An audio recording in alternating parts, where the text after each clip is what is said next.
Hello students. तो इस video में हम लोग पढ़ने वाले हैं ह्यूमन फिजियोलॉजी का बोन फॉर्मेशन। लास्ट वीडियो में हम लोग बोन के टाइप्स देखे थे और उसके स्ट्रक्चर्स कुछ देखे थे। तो इस वीडियो में अभी हम लोग डिस्कस करने वाले हैं कि कैसे बोन फॉर्म्स होता है, कैसे लॉन्ग बोन फॉर्म होता है, ठीक है, और कौन से सेल्स बहुत इंपॉर्टेंट होता है, मतलब मेजर सेल्स कौन से हैं बोन का, इसके बारे में पढ़ेंगे। Okay, I am Shushmita and this is my intro and I have mentioned the references here. You can check this out. Cells of bone, osteoprogenitor cells. Okay, तो बोन में बहुत सारे टाइप्स के सेल्स रहते हैं, ठीक है, बहुत सारे टाइप्स ऑफ सेल्स वहाँ पे प्रेजेंट है और वो सब सेल्स के अलग अलग कैरेक्टरिस्टिक होते हैं और उनके अलग अलग फंक्शंस भी होते हैं। तो ऑस्टियोप्रोजेनिटर सेल्स क्या करता है, उन्हीं सब सेलों में एक सेल है ऑस्टियोप्रोजेनिटर cell. These are stem cells of mesenchymal origin. तो इसका origin क्या है? Mesenchymal, and that can proliferate and convert themselves into osteoblast whenever there is a need for bone formation. तो ये क्या होता है? ये interchangeable हो सकते हैं, ठीक है। ऑस्टियोप्रोजेनिटर कभी कभी अगर ज़रूरत पड़ा तो वो कभी कभी ऑस्टियोब्लास्ट में भी ट्रांसफर हो जाता है और ऑस्टियोब्लास्ट बन के वो क्या करता है, बोन फॉर्मेशन में हेल्प करता है, क्योंकि ऑस्टियोब्लास्ट एक सेल है जो कि बोन फॉर्मेशन में हेल्प करता है। तो ये चेंज हो सकता है, खुद को कन्वर्ट कर देता है ऑस्टियोब्लास्ट में, ऑस्टियोप्रोजेनिटर सेल, और फिर बोन फॉर्मेशन में हेल्प करता है। They resemble fibroblast in appearance, ये दिखने में फाइब्रोब्लास्ट के जैसे हैं। In the fetus such cells are numerous at sites where bone formation is to take place. तो ऑस्टियोप्रोजेनिटर सेल्स ऑस्टियोब्लास्ट हो सकता है, तो इसीलिए जब फीटस में रहते हैं इसी सेल्स बहुत ज़्यादा मिलता है जहाँ पे बोन फॉर्मेशन होता है, ठीक है, जिस साइट में बोन फॉर्मेशन साइट है वहाँ पे ऑस्टियोप्रोजेनिटर सेल बहुत मिलते हैं। In the adult, osteoprogenitor cells are present over the bone surface on both the periosteal and endosteal aspects, ठीक है। तो फीटस में कहाँ पे रहेंगे, ग्रोइंग पोर्शन में जहाँ पे बोन फॉर्मेशन होती है, और एडल्ट में रहेंगे सरफेस एरिया में, बोन के सरफेस एरिया में। So this is the osteoprogenitor cell here and we can see it can convert into 4 types of cells. एक क्या है, osteocytes, maintain bone tissue, एक स्ट्रक्चरल वे में इसको हेल्प करता है, ऑस्टियोसाइट स्ट्रक्चरल वे में बोन को हेल्प करता है, ठीक है। Osteoblast form the bone matrix, तो ये बोन फॉर्मेशन में हेल्प करता है। ऑस्टियोब्लास्ट किस चीज में हेल्प करता है, बोन फॉर्मेशन में। Osteogenic cell, it is just like a stem cell, और osteoclast it resorbs bone. Okay, तो ये सब सेल के बारे में हम लोग आगे ही पढ़ेंगे। देखो, ऑस्टियोब्लास्ट, अब हम लोगों को ऑलरेडी पता चल गया है कि ऑस्टियोब्लास्ट हेल्प करता है बोन फॉर्मेशन में। So these are the bone forming cells derived from osteoprogenitor cells. They are found lining growing surfaces of bones, sometimes giving an epithelium like appearances.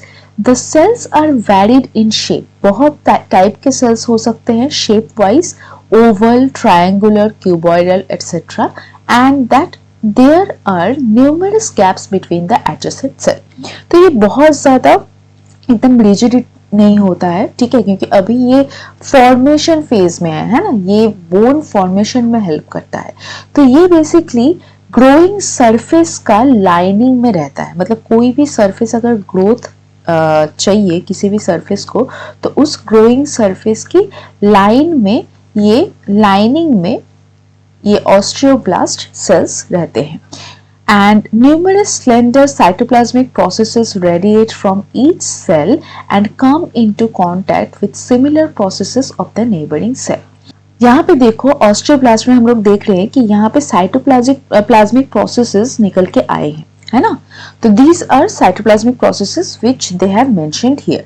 Numerous slender cytoplasmic processes radiate from each cell, come in contact with similar processes of the neighbouring cell, मतलब ये processes निकाल के वो आसपास के पड़ोस में जो भी सेल्स प्रेजेंट है ऑस्टियोब्लास्ट सेल, उनके साथ अच्छा बर्ताव रखता है। ओके, तो इस पिक्चर में हम लोग यहाँ पे देख रहे हैं ऑस्टियोब्लास्ट। हालांकि यहाँ पे कोई भी साइटोप्लाज्मिक प्रोसेसेस यहाँ पे नहीं दिखाया गया है, और उसके साथ साथ ऑस्टियोसाइट्स भी प्रेजेंट है। ऑस्टियोसाइट्स हम लोग लास्ट वीडियो में पढ़े थे लैमिना के फॉर्मेशन में, जैसे कि कॉम्पैक्ट बोन के फॉर्मेशन में, वहाँ पे हम लोग ऑस्टियोसाइट्स देखे थे। वो पिक्चर अभी भी मैं दिखाऊंगी नेक्स्ट कुछ स्लाइड्स के अंदर। ऑस्टियोक्लास्ट यहाँ पे प्रेजेंट है, mesenchyme, and we can also see bone matrix. Totally bone का एक अच्छे से सेक्शन लेके वहां पे ये सेल्स कहाँ कहाँ कैसे है वो यहाँ पे मेंशन कर दिया गया है, ठीक है। तो ऑस्टियोब्लास्ट क्या करते हैं? They help in laying down the organic matrix of bone and they are also responsible for calcification of the matrix, ठीक है। तो मैट्रिक्स का कैल्सिफिकेशन में हेल्प करता है। Alkaline phosphatase present in the cell membrane of osteoblast play an important role in this function। तो ये जो calcification of matrix होती है, ये calcification of matrix के लिए responsible कौन है? जो alkaline phosphate osteoblast cell के membrane में present होता है, वही compound। Osteoblasts are believed to shed off matrix vesicles. They possibly serves as point around which formation of hydroxyapatite crystals take place। ये hydroxyapatite crystal हम लोगों के दांत में भी प्रेजेंट होता है। जो डेंटाइन का जो क्राउन है वो एनामल जिससे बना हुआ रहता है, उसमें ये हाइड्रोक्सीएपेटाइट भी प्रेजेंट होता है, और ये बोन में भी रहता है। That's why the enamel is one of the hardest substance present. तो ये हाइड्रोक्सीएपेटाइट वहां पे भी प्रेजेंट होता है। नाउ ऑस्टियोब्लास्ट में indirectly influence the resorption of bone by inhibiting or stimulating the activity of osteoclast। तो ये osteoclast के एक्टिविटी को भी इन्फ्लुएंस करता है। अब देखते हैं हम लोग ऑस्टियोसाइट्स के बारे में। ऑस्टियोसाइट्स क्या है? These are the cells of mature bone। सो देखो इस पिक्चर में, तुम लोग ये पिक्चर पहले भी देखे हो, अगर तुम लोग लास्ट वाले वीडियो देखे हो तो यहाँ पे जैसे कि हैवर्सिन कैनल प्रेजेंट है, ठीक है, और इसके आसपास लैमिना प्रेजेंट है। यहाँ पे इंटरस्टिशियल लैमिना प्रेजेंट है, यहाँ पे सर्कमफेरेंशियल लैमिना प्रेजेंट है, ठीक है। और यही लैमिना में, ये जो लैमिना यहाँ पे हम लोग देख रहे हैं कंसेंट्रिक लैमिना, यहाँ पे एक एंगुलर कॉम्पोजिशन में क्या प्रेजेंट है? लैक्यूना प्रेजेंट है ना। एक एक लैमिना के पास बस छोटा छोटा एक स्पेसेस प्रेजेंट होता है। मतलब अगर हम लोग एक शीट के जैसे देख रहे हैं, लैमिना एक एक शीट के जैसे प्रेजेंट होता है, तो यहाँ पे इस जगह में लैक्यूना प्रेजेंट होता है। और ये ही सब लैक्यूना के अंदर क्या होता है? ये ऑस्टियोसाइट सेल्स प्रेजेंट होते हैं, और ये ऑस्टियोसाइट सेल के आसपास से कैनालिक्यूली प्रेजेंट होता है, और यही कैनालिक्यूली एक दूसरे के साथ नेबरिंग जो ऑस्टियोसाइट्स है उनके साथ संयोग रखते हैं। ओके, तो यही ऑस्टियोसाइट अभी हम लोग पढ़ने वाले हैं, जो कि हम लोग देखे हैं मैच्योर बोन में। ऑब्वियसली कॉम्पैक्ट बोन का स्ट्रक्चर मैंने अभी दिखाया, तो कॉम्पैक्ट बोन कौन सा स्ट्रक्चर है? मैच्योर बोन का ही स्ट्रक्चर है ना। लैमिना हमेशा मैच्योर बोन में ही दिखता है। जो न्यूली फॉर्म्ड बोन होते हैं वो तो स्पॉन्जी होते हैं, राइट। जो मैच्योर्ड बोन होते हैं वही कॉम्पैक्ट बोन होते हैं।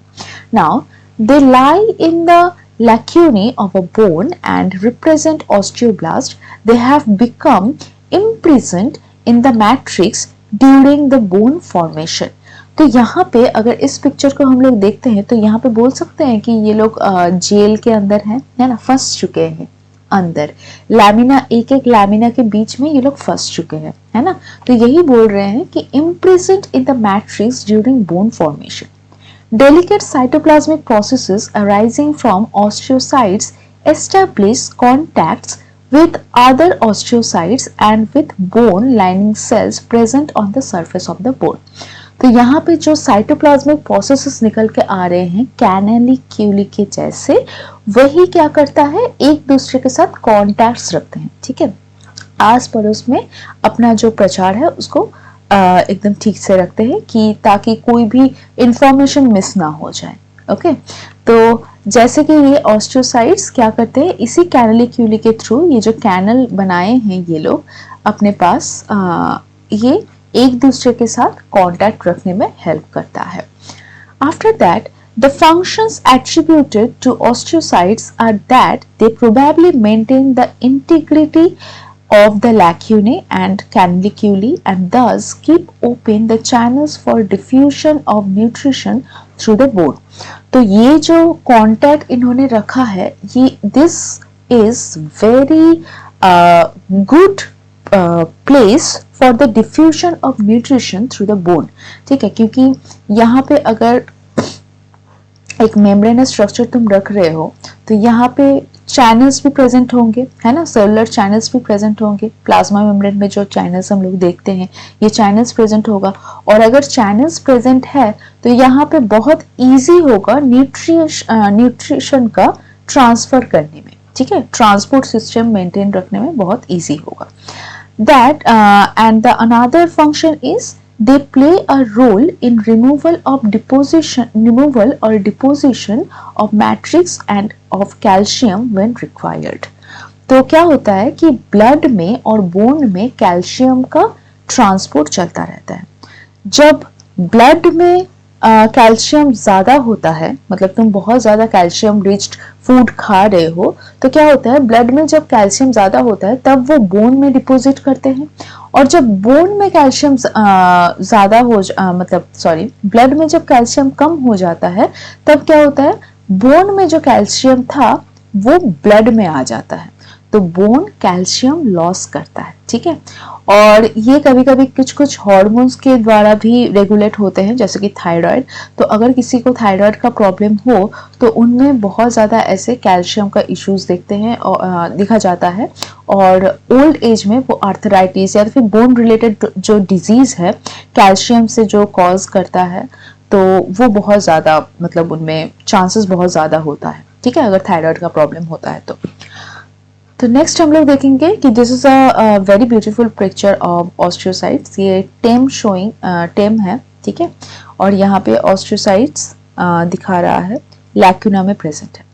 नाउ ये पिक्चर तो हम लोगों ने देखे हैं, तो यहाँ पे देखो बहुत अच्छे से यहाँ पे ड्रॉ किया गया है ये ऑस्टियोसाइट को। This the osteocytes, this the canaliculi जो भी यहाँ से निकला है, और लैक्यूरा किसको बोलते हैं, जो स्पेस के अंदर ये ऑस्टियोसाइट प्रेजेंट है इसी को हम लोग लैक्यूरा बोलते हैं। ओके, नाउ ऑस्टियोक्लास्ट, और एक दूसरा टाइप का सेल का नाम क्या है, ऑस्टियोक्लास्ट। तो this are bone removing cell. तो बोन फॉर्मिंग सेल क्या था, ऑस्टियोब्लास्ट, और बोन रिमूविंग सेल क्या है, osteoclast. They are found in relation to surfaces where bone removal is taking place. तो obviously अगर उसका काम है bone remove करना तो वो वहीं पे रहेगा जहाँ पे removing processes चल रही है। Bone removal is essential for maintaining the proper shape of growing bone. तो एक growing bone का proper shape maintain करने के लिए उसको remove करना पड़ता है, ठीक है। जैसे कि नॉर्मल अगर जैसे कि हम लोग के स्किन लेयर्स रिमूव्स होते हैं हमेशा, मतलब कुछ ना कुछ चेंजेस होते रहते हैं, तो इसीलिए bone removing process is also important. क्योंकि और ऐसा नहीं है कि सिर्फ रिमूव ही हो रहा है, वहां पे तो फॉर्मेशन भी हो रही है ना, तो ये चेंज होता रहता है, एक तरफ रिमूव भी हो रहा है एक तरफ फॉर्मेशन भी होती है, तो इसीलिए ये शेप और इंटीग्रिटी ये सब मेंटेन्ड रहता है। At sites of bone resorption, the surface of an osteoclast show many folds that are described as ruffled membrane. Removal of bone by osteoclast involve demineralization and removal of matrix. तो obviously अगर bone को remove करना है तो वहाँ पे क्या होता है, मैट्रिक्स को रिमूव किया जाता है और मिनरल्स को भी रिमूव किया जाता है, क्योंकि बोन का जो मेन फॉर्मेशन है वो तो ये कुछ सेल्स और मैट्रिक्स और इनके पास जो ऑर्गेनिक इनऑर्गेनिक मैटर्स होते हैं उनके साथ। Bone removal can be stimulated by factors secreted by osteoblast and by macrophages, by lymphocytes. It is also stimulated by parathyroid hormone, क्योंकि डीमिनरलाइजेशन में ये पैराथायरॉयड हार्मोन या तो फिर थायराइड हार्मोन्स हेल्प करते हैं, right.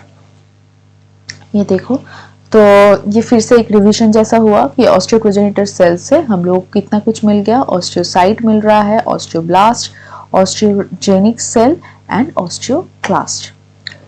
This is bone lining cells, ठीक है। बोन लाइनिंग सेल्स में क्या देखते हैं, this cells form a continuous epithelium like layer on bony surfaces. where active bone deposition or removal is not taking place. तो यहाँ पे क्या हो रहा है, this is a continuous epithelium like layer.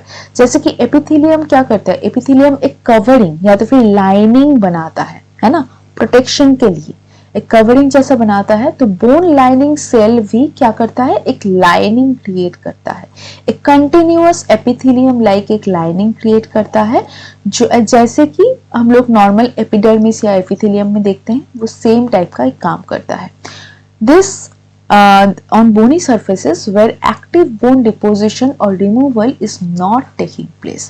तो उस जगह में ये लाइनिंग सेल्स रहता है जहां पे एक्टिवली कोई भी बोन डिपोजिशन या तो फिर रिमूवल का प्रोसेस नहीं हो रहा है. These cells are flattened. तो obviously अगर वो आउटर लेयर में है, जैसे कि एपिडर्मिस में हम लोग देखते हैं, स्क्वामस एपिथेलियम में हम लोग देखते हैं क्या कि फ्लैटेंड है. जो भी लाइनिंग वाला होता है वो तो स्क्वामस ही होता है ना मोस्ट ऑफ द टाइम, और जो ग्लैंड वाला होता है वो कॉलमनर या तो फिर क्यूबॉइडल एपिथेलियम होती है. हम लोग ऑलरेडी पढ़ चुके हैं लास्ट वीडियोस में. तो यहाँ पे भी हम लोग देखते हैं क्या कि ये जो लाइनिंग सेल है इनका भी शेप क्या है, फ्लैटेंड है. They are present on periosteal surfaces as well as endosteal surfaces. तो एक बार देख लेते हैं periosteal and endosteal surface कौन सा है. ये देखो,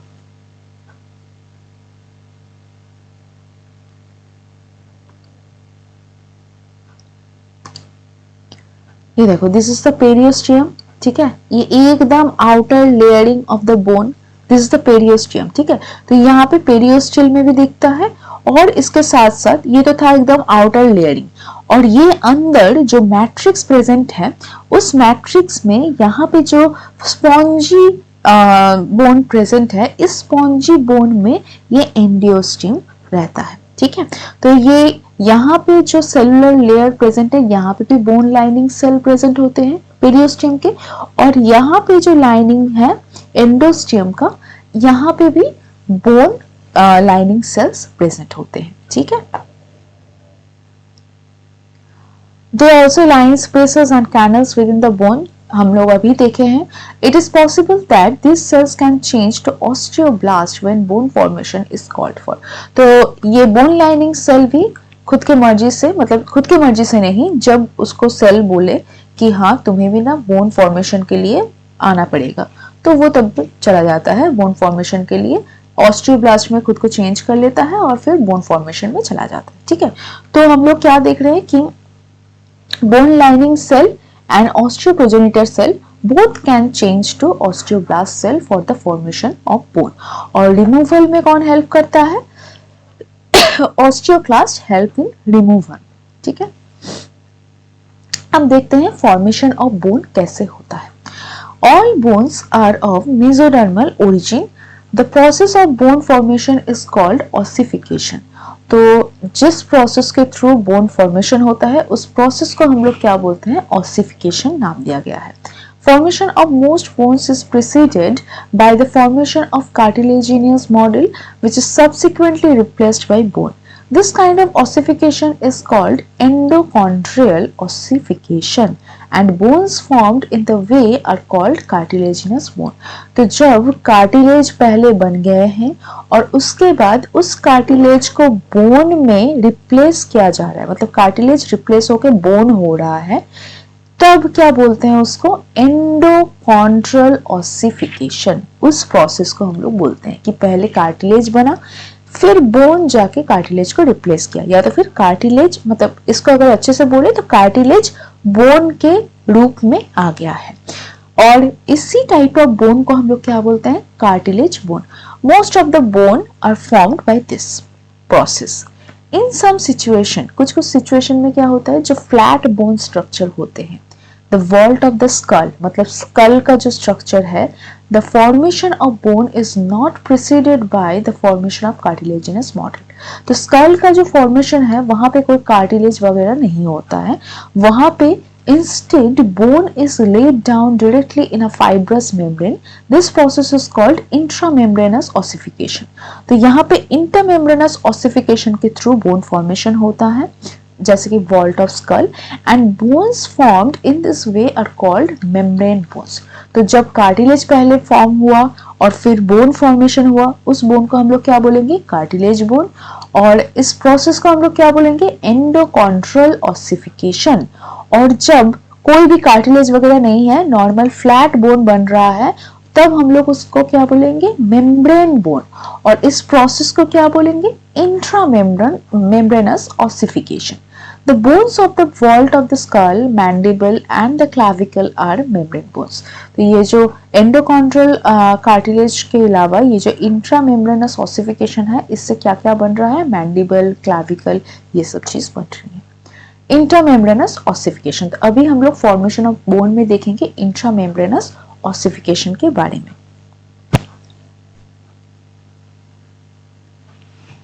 Intermembranous ossification, by which most flat bone begin to form, take place within condensed sheet membranes of embryonic mesenchymal tissue. तो यहाँ पे condensed sheet form होता है। Most of the bones of skull and jaws as well as the scapula and clavicle are formed embryonically by intramembranous ossification. तो हम लोग already जानते हैं कि clavicle, skull, jaw, scapula, all these are made out of intramembranous ossification. ठीक है, ये सब membranous bone है। At the site where membrane, अब देखते हैं कि कैसे फॉर्म हो रहा है। Okay, at the site where membrane bone is to be formed, the mesenchymal cell becomes densely packed. That is, a mesenchymal condensation is formed. The region becomes highly vascular. Some of the mesenchymal cell lay down bundles of collagen fiber in the mesenchymal condensation. In this way, a membrane is formed. Okay, देखो क्या होता है। यहाँ पे ossification centre है, this is the ossification centre. यहाँ पे osteoid बन रहा है, and this is the osteoblast present here. All these are mesenchymal cell and collagen fibre. Mesenchymal cells पहले बहुत लूज रहता है और फिर जाके उसका धीरे धीरे कंडेंसेशन प्रोसेस स्टार्ट होता है। जैसे कंडेंसेशन प्रोसेस स्टार्ट होता है, तब वो एक जिलेटिनस शीट के जैसे कोलाजन फाइबर के साथ एक शीट जैसा स्ट्रक्चर बनाता है। तो क्या हो रहा है, यहाँ पे बहुत सारे mesenchymal cells and collagen fibre तुम लोग देख रहे हो, बहुत ही लूजली कनेक्टेड है। ठीक है, जब बोन का फॉर्मेशन होना शुरू हो रहा है, तब क्या होता है, ये जो लूज मेसेनकाइमल सेल्स है, ये सब धीरे धीरे कोलाजन के साथ एक शीट जैसा स्ट्रक्चर बना रहा है। ठीक है, कंडेंसेशन हो रहा है, मेसेनकाइमल कंडेंसेशन बोलते हैं इसको। तो जैसे जैसे कंडेंस्ड हो रहा है, उतना ही ये मेसेनकाइमल सेल्स कोलाजन फाइबर को एक्वायर करके एक शीट जैसा स्ट्रक्चर बना रहा है। ओके, इसके बाद क्या हो रहा है, some mesenchymal cell, possibly those that had earlier laid down the collagen fibres, enlarge and acquire a basophilic cytoplasm and may now be called as osteoblast. तो इसके बाद ये बेसोफिलिक साइटोप्लाज्म एक्वायर करता है और इसके बाद इसको क्या बोलते हैं, osteoblast. These cells are called as osteoblast. They come to lie along the bundles of collagen fiber. तो एक एक शीट बन रहा है और शीट के ऊपर अब ये ऑस्टियोब्लास्ट आया है। These cells secrete a gelatinous matrix in which the fibers get embedded. तो ये जब कंडेंसेशन हो रहा है उस टाइम में जिलेटिनस मैट्रिक्स भी फॉर्म कर रहा है। The fibers also swell up, hence the fibers can no longer be seen distinctly. तो फाइबर्स धीरे धीरे जैसे स्वेल अप हो गया है, तो अब तुम अलग से उसको डिस्टिंक्टली नहीं देख सकते, डिस्टिंग्विश नहीं कर सकते। This means of swollen fibers and matrix is called osteoid. देखो यहाँ पे जैसे धीरे धीरे osteoids का फॉर्मेशन हो रहा है। These are the osteoblast cell present here. Cytoplasmic यहाँ पे दिख रहा है हम लोगों को cytoplasmic processes and new bone matrix is formed. Okay, cells become closely packed to form a mesenchymal condensation. तो जैसे कि हम लोग इसके पहले वाले जो पिक्चर में देखे थे, एकदम लूज मेसेनकाइम प्रेजेंट है, वो धीरे धीरे क्या हो रहा है, यहाँ पे धीरे धीरे कंडेंस होके मेसेनकाइमल कंडेंसेशन हुआ है और इसके साथ यहाँ पे जो हम लोग देख रहे थे कि ऐसे ही घूम रहा है ऑसिफिकेशन सेंटर में, यहाँ पे ऑस्टियोइड छोटा छोटा घूम रहा है, ऑस्टियोब्लास्ट घूम रहा है, ये फिर क्या होता है, ये साइड में अरेंज हो रहा है ना। देखे ना कि ये जो ऑस्टियोब्लास्ट सेल है ये बाद में क्या होता है, ये साइड में पूरा अरेंज हो गया है और बीच में ऑस्टियोइड्स आ गया है, ऑस्टियोसाइट्स यहाँ पे आ गया है और न्यू बोन मैट्रिक्स भी प्रेजेंट है। अगर इस पिक्चर के साथ हम लोग देखते हैं तो क्या होता है कि देखो बंडल ऑफ कोलेजन फाइबर्स यहाँ पे प्रेजेंट है और बंडल ऑफ कोलेजन फाइबर के साथ यहाँ पे ऊपर ये ऑस्टियोब्लास्ट सेल्स भी आया है। ओके तो पहले बंडल ऑफ कोलेजन, पहले वो कंडेंसेशन हुआ है, फिर ऑस्टियोब्लास्ट सेल्स आया है and after that this collagen fibres embedded in gelatinous sheet और धीरे धीरे ये स्वेल अप हो जाता है। वो कोलेजन फाइबर स्वेल अप हो गया और स्वेल अप हो जाने के बाद ये ऑस्टियोब्लास्ट के साथ मिलके एक ऑस्टियोइड नाम का स्ट्रक्चर बनाता है। ओके और फिर ये osteoid converts into one lamellas of bone. तो अब तक जो मैं लैमिना लैमिला कर रही थी, ये जो प्रेजेंट था कि यहाँ पे शीट लाइक शीट स्ट्रक्चर्स होते हैं, बीच बीच में ऑस्टियोसाइट्स प्रेजेंट होते हैं, ठीक है, ये सब जो मैं अभी तक स्टोरी बता रही थी, अभी देख रहे हो कैसे लैमिला का फॉर्मेशन हो रहा है। कैसे हो रहा है, पहले कंडेंसेशन हुआ बंडल ऑफ कोलेजन फाइबर्स के साथ, फिर ऊपर आके ऑस्टियोब्लास्ट आया, ऑस्टियोब्लास्ट आने के बाद ये जो कोलेजन फाइबर था वो धीरे धीरे स्वेल अप हो रहा है, स्वेल अप होने के बाद वो ऑस्टियोब्लास्ट सेल के साथ मिलके एक ऑस्टियोइड नाम का स्ट्रक्चर फॉर्मेशन किया। स्ट्रक्चर फॉर्म होने के बाद ऑस्टियोइड का, फिर वो जो कोलेजन फाइबर है वो धीरे धीरे एक लैमिलस और बोन में कन्वर्ट हो गया, क्योंकि जैसे ही वो स्वेल अप होता रहता है फिर उसको कोई भी डिस्टिंग्विश नहीं कर सकते, तो फिर वो एक नॉर्मल शीट जैसे एक स्ट्रक्चर हो गया, एक शीट बन गया है। ठीक है, तो ये हो गया एक लैमिला। इसके बाद क्या होता है, over this lamella another layer of osteoid is laid down by osteoblast. The osteoblast move away from the lamellus to line the new layer of the osteoid. However, some of them get caught between the lamellus and the osteoid. The osteoid is now ossified to form another lamellus. तो ये धीरे धीरे क्या होता है, एक के बाद एक आता रहता है। ठीक है, ये नीचे एम्बेडेड हो रहा है, ये देखो ये पहले एक बन गया है, वन लैमिलस बन गया, इसके बाद फिर से वो ऑस्टियोब्लास्ट सेल आएगा और इसके ऊपर फिर से ये कोलेजन फाइबर का शीट ऐसे बनेगा, फिर लैमिला फॉर्म होगा। ठीक है, सेकंड ऑस्टियोइड बनेगा, सेकंड ऑस्टियोइड के बाद फिर से वो ऑस्टियोब्लास्ट सेल आएगा, osteoblast cell move away to line second layer of osteoid. यहाँ पे क्या है, फर्स्ट लेयर ऑफ ऑस्टियोइड यहाँ प्रेजेंट है। ठीक है, now this is the second layer और इसके बाद जैसे ये वाला हो जाएगा, these are the osteocyte.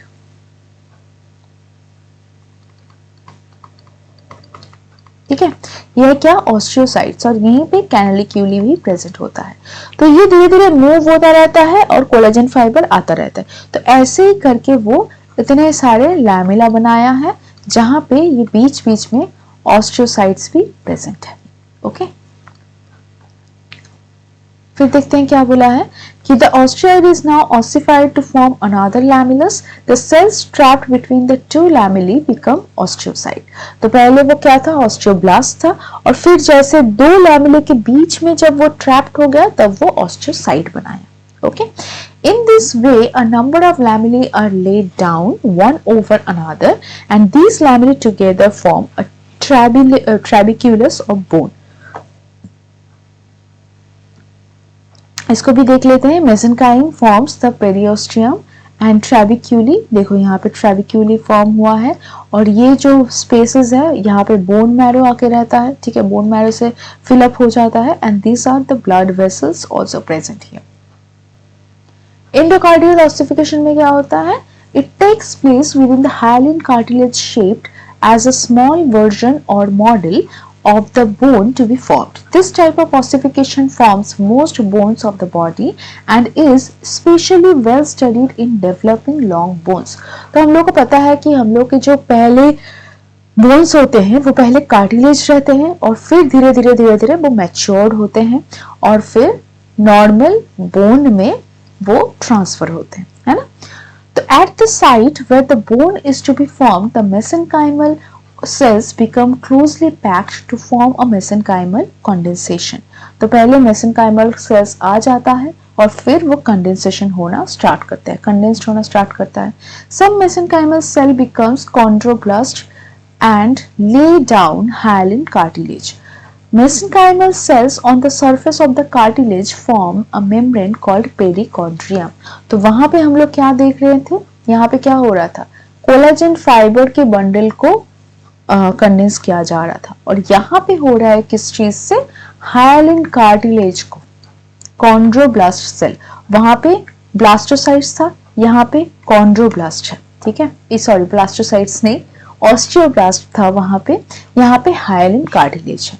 Okay, so mesenchymal cells on the surface of the cartilage form a membrane called perichondrium। This membrane is vascular and contains osteoprogenitor cells। देखो यहाँ पे mesenchymal condensation हुआ है, और mesenchymal condensation होते होते यहाँ पे cartilage formation हो रहा है। तो this is the endochondral ossification and chondrium present here। The cells of the cartilage are at first small and irregularly arranged। तो एकदम पहले कोई भी अता पता नहीं रहता है, वो बहुत ज्यादा इरेगुलरिटी मेंटेन करते हैं, ठीक है, नॉर्मल सा वो कैसे भी करके अरेंज कर लेते हैं। However, in the area where bone formation is to begin, the cells enlarge considerably। जहाँ पे बोन फॉर्मेशन होना स्टार्ट होता है, वहां पे धीरे धीरे धीरे धीरे जो सेल्स है उसका साइज बढ़ता रहता है। The intercellular substance between the enlarged cartilage cells become calcified under the influence of alkaline phosphatase। तो यहाँ पे भी alkaline phosphatase आ गया, ठीक है। तो इसके पहले हम लोग देखे थे ऑस्टियोब्लास्ट में, वहां पे alkaline phosphatase था जो कि हेल्प कर रहा था बोन फॉर्मेशन में।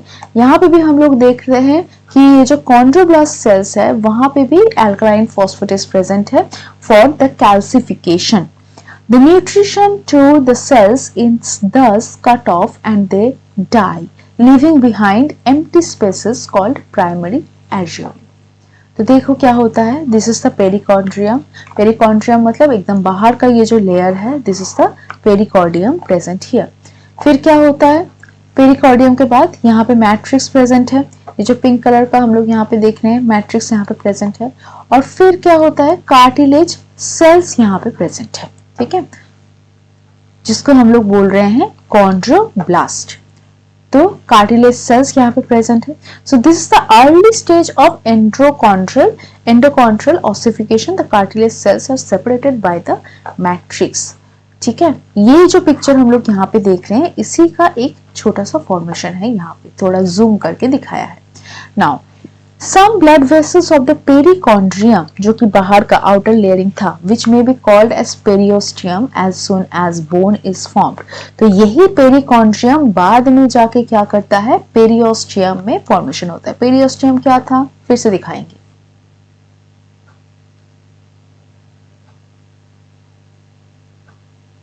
ये देखो, this is the periosteum, है ना। तो यहाँ पे ये जो अभी बन रहा है, ये जो अभी बन गया है, ये पहले क्या था, पेरिकॉन्ड्रियम।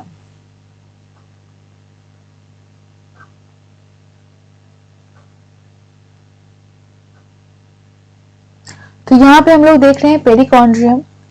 फिर क्या होगा, now invade the cartilaginous matrix. तो धीरे धीरे क्या होता है, some blood vessels of the perichondrium, perichondrium में जो ब्लड वेसल्स प्रेजेंट था, ये धीरे धीरे अभी अपना जगह बना रहा है कार्टिलेजिनियस मैट्रिक्स की तरफ। They are accompanied by osteoprogenitor cell. तो जो सेल्स हम लोग एकदम पहले पढ़े हैं, जो कि हर वो सेल में कन्वर्ट हो सकता है। ऑस्टियोब्लास्ट चाहिए, ठीक है, बन जाएंगे। ऑस्टियोक्लास्ट चाहिए, ठीक है, बन जाएंगे। ऑस्टियोसाइट्स चाहिए, बन जाएंगे। तो वो हर एक सेल में कन्वर्ट होता रहता है, वो सब कुछ कर सकता है। This mass of vessels and cells is called as periosteal bud. तो ये पेरियोस्टियम के स्टियम होने के पहले ये पेरियोस्टियल बड बनता है। इसके बाद हम लोग क्या देख रहे हैं, द कैल्सिफाइड मैट्रिक्स। अब ये मैट्रिक्स कैल्सिफाइड हो गया है, जो हम लोग पहले देख रहे थे वो मैट्रिक्स था, ये कैल्सिफाइड हो गया है और ये स्पेस एम्प्टी बन गया है, primary areolas, and these are the dying cartilagous cell. ठीक है, पहले ये क्या था, मैट्रिक्स था यहाँ पे और यहाँ पे कार्टिलेज सेल्स प्रेजेंट था, ये तब तक मरा नहीं था, अब ये मर गया। ठीक है, नाउ दे आर एम्प्टी।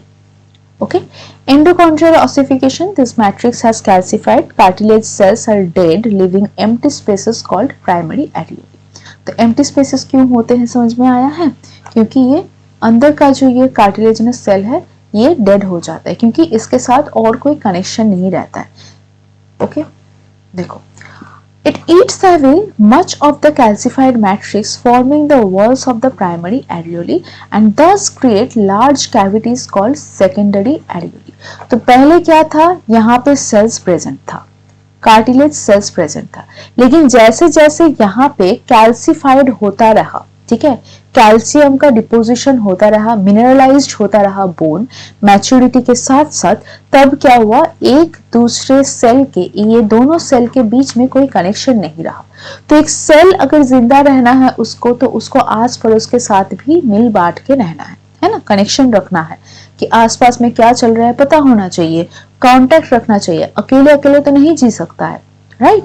तो यहाँ पे क्या हो रहा है, अभी ये मर जा रहा है क्योंकि बाहर में पूरा कैल्सिफाइड मैट्रिक्स प्रेजेंट हो गया है, अब ये जिंदा नहीं बच सकता। तो ये जो पहला जो ये एम्प्टी स्पेस बना है इसको हम लोग क्या बोलते हैं, प्राइमरी एरियोलस। ओके, यहाँ पे डाइंग कार्टिलेज शो हुआ है। इसके बाद क्या होता है, सेकेंड फेज में यही जो प्राइमरी एरियोलस है ये सब एक दूसरे को खा जाते हैं। ठीक है, ये पूरा क्या हो रहा है, यहाँ पे ये जो पोर्शन है ये पोर्शन डिलीट हो गया मतलब धीरे धीरे वो खुद ब खुद अपने आप को खत्म करते रहते हैं। तो ये धीरे धीरे क्या होता है, इसमें ये सब जब जैसे डिलीट हो गया है, ठीक है, हट गया है यहाँ पे, तो ये बड़ा बड़ा एक कैनाल जैसे फॉर्म करता है। देखो यहाँ पे क्या बन गया, सेकेंडरी एरियोलस।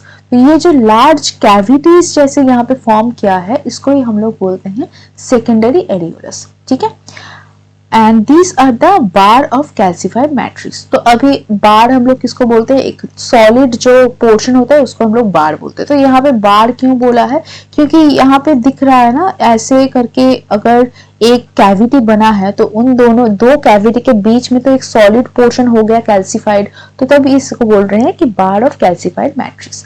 तो this is the endochondrial ossification, some primary areolae have fused to form large spaces called secondary areolae. इसके बाद क्या होता है, the walls of the secondary areolae are formed by thin layer of calcified matrix that have not dissolved. The osteoprogenitor cells become osteoblasts and arrange themselves along the surface of these bars or plate of calcified matrix. तो यहाँ पे ये जो बार present है, यहाँ पे धीरे धीरे ऑस्टियोप्रोजेनिटर जो सेल है यही ऑस्टियोब्लास्ट में कन्वर्ट हो जाता है और इसी के साइड में शुरू हो जाता है बोन का फॉर्मेशन करना, कैल्सिफाइड करना स्टार्ट कर देता है। ठीक है, फिर क्या होता है, this osteoblast now lay down a layer of ossein fibrils embedded in a gelatinous ground substance osteoid exactly as in intramembranous ossification। तो यहाँ पे फिर से वही लेयरिंग प्रोसेस स्टार्ट होता है। तो अब तक क्या था, कैल्सिफाइड हो रहा था, कैल्सिफाइड होते अभी इस पोजीशन में आ गया है कि उसके पास अभी ऑस्टियोब्लास्ट सेल है, अभी वो बोन फॉर्मेशन करना शुरू कर सकता है। तो जैसे ही बोन फॉर्मेशन की तरफ जाता है तब क्या होता है, इंटरमेम्ब्रेनस ऑसिफिकेशन में हम लोग जैसे देखे थे कि लैमेला का फॉर्मेशन हो रहा है, ठीक है, फिर वो कंडेंसेशन हो रही है, वो सब कुछ फिर से स्टार्ट होता है। This osteoid is calcified and a lamellas of bone is form. तो जैसे धीरे धीरे एक के बाद एक लैमेला का शीट बनता रहता है। Osteoblasts now lay down another layer of osteoid over the first lamellus and this is also calcified. Thus, two lamella of bone are formed. Some osteoblasts get caught between the two lamellae, become osteocytes. Same process. As more lamellae are laid down, bony trabeculae are formed. तो ऐसे करके trabeculae का formation होता है. Trabeculae क्या था? देखो, these are the trabeculae, है ना? और यहाँ पे ये सब स्पेसेस बना हुआ है, एडियोलस फॉर्म हुआ है, that's why these spaces are formed. और यही जो ट्रैबिक्यूली है, यहीं पे क्या होता है, देखो यही ट्रैबिक्यूली को अगर तुम लोग देखते हो तो यहाँ पे ये ऑस्टियोसाइट्स वगैरह दिखता है, लैमिला ऐसे फॉर्म हुआ है, ठीक है, लैमिला, ऑस्टियोसाइट्स एंड ऑस्टियोक्लास्ट भी हम लोग देखते हैं. देखो यहाँ पे भी एक फॉर्मेशन दिखाए हैं कि कैसे करके धीरे धीरे ऑस्टियोब्लास्ट के थ्रू ये धीरे धीरे बोन फॉर्मेशन हो रहा है. यहाँ पे ऑस्टियोसाइट्स बना, ये बाहर की तरफ आ रहा है ना. एकदम पहले ये फर्स्ट प्राइमरी था, फिर ये सेकेंडरी, फिर ये टर्शियरी बनाएगा, ऐसे करके बनता रहता है. First layer, second layer, third layer. तो ऐसे करके फर्स्ट लैम्यूलस बना है, फिर सेकेंड लैम्यूलस बन रहा है, फिर वो थर्ड लैम्यूलस बनेगा. तो ऐसे करके ऑस्टियोइड एक के बाद एक लेयर्स फॉर्म करता है और बीच बीच में ऑस्टियोसाइट्स प्रेजेंट होता है. This process of bone formation is in endochondral ossification is exactly as same as in intramembranous ossification. तो पहला जो पोर्शन है वो जो एडियोलस बन रहा था, ये पहला वाला पोर्शन को छोड़ के बाकी का जो पोर्शन है, ठीक है, ये वाला पोर्शन और दिस पोर्शन, ये दोनों पोर्शन को छोड़ के बाकी के जो पोर्शन है एंड में, वो एकदम सेम इंट्रामेम्ब्रेनस ऑसिफिकेशन के जैसा साउंड करता है. The classified matrix of cartilage only act as a support for the developing of trabeculae and is not itself converted into the bone. तो अगर ये लाइन है कि कार्टिलेज ही बोन में कन्वर्ट होता है, ये ऐसा नहीं होता है. कार्टिलेज क्या करता है, एक सपोर्ट सिस्टम क्रिएट करता है. एक सपोर्ट सिस्टम क्रिएट करता है ताकि ये जो ट्रैबिक्यूली डेवलप हो सके, उसको एक स्ट्रक्चर दे पाए. ठीक है, वो स्ट्रक्चर मेंटेन करने के लिए कार्टिलेज हेल्प करता है, लेकिन कार्टिलेज खुद बोन में फॉर्म नहीं होता है. ओके, कार्टिलेज हेल्प करता है ताकि वो बोन का स्ट्रक्चर बन पाए, ट्रैबिक्यूली बन पाए. Okay, but it does not convert into the bone itself. अब हम लोग क्या देखेंगे कि at this stage ossifying cartilage shows a central region where bone has been formed. अब यहाँ पे ये जो पोर्शन है, this is the central region. देखो 1 2 3 4 करके यहाँ पे मार्क किया गया है. This is the 1 2 3 and 4. ये ऊपर की तरफ जा रहा है. This is the superficial portion.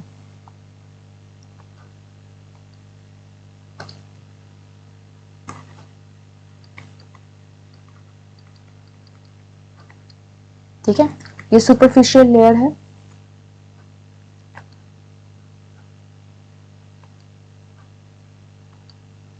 अब हम लोग क्या देख रहे हैं कि as we move away from this area we see a region where cartilaginous matrix has been calcified and surrounds dead and dying cartilage cell. तो हम लोग ऑलरेडी देखे हैं कि धीरे धीरे जैसे हम लोग ऊपर की तरफ जाते हैं तो वैसे ही हम लोग को क्या मिलता है, कैल्सिफाइड एक मैट्रिक्स मिलता है और वहां पे कुछ डेड सेल मिलते हैं जो कि एडियोलस बना रहा है. ठीक है, और एट द एंड जाके वो एक ट्रैबिक्यूली फॉर्म करता है. A zone of hypertrophied cartilage cell in an uncalcified matrix and normal cartilage in which there is a considerable mitotic activity. तो हम लोग पहले क्या देख रहे हैं यहाँ पे, where the bone has been formed. यहाँ पे bone formation हो गया है.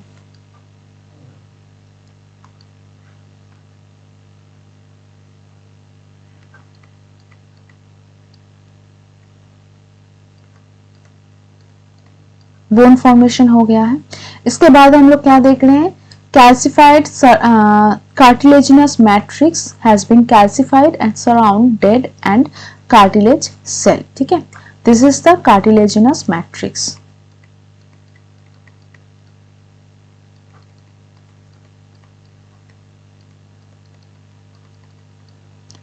Now इसके बाद हम लोग क्या देखते हैं, a zone of hypertrophied cartilage cells in an uncalcified matrix and the normal cartilage in which there is considerable mitotic activity. थी, तो यहाँ पे माइटोटिक एक्टिविटी भी चल रही है.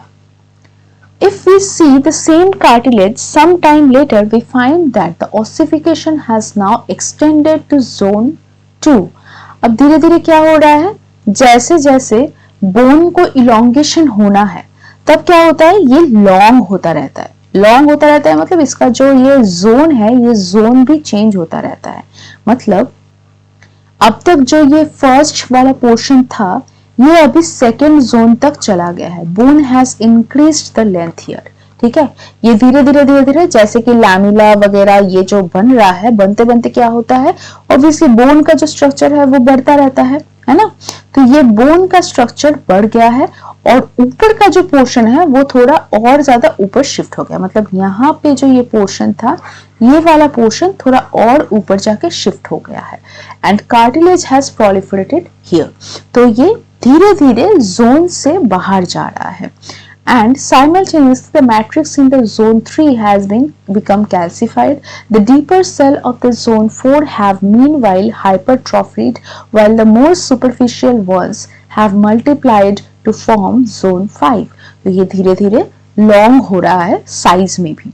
In this way the formation of new cartilage keeps pace with the loss due to the replacement by bone. The total effect in that the ossifying cartilage progressively increase in size. तो ऐसे ही करके क्या होता है, जो cartilage से long bone में formation होती है, ये ऐसे ही फॉर्म होता है. ठीक है, पहले हम लोग क्या देखते हैं, पहले वो कार्टिलेज हेल्प करता है for the formation of bone और फिर वो धीरे धीरे धीरे धीरे उसको साइज में भी इंक्रीज करने में हेल्प करता है. Okay, so I hope you have understood the session. If you have any doubt, you can write down your doubts in the comment section. I would love to help you out. Okay, and तब तक के लिए bye. मिलेंगे next video में.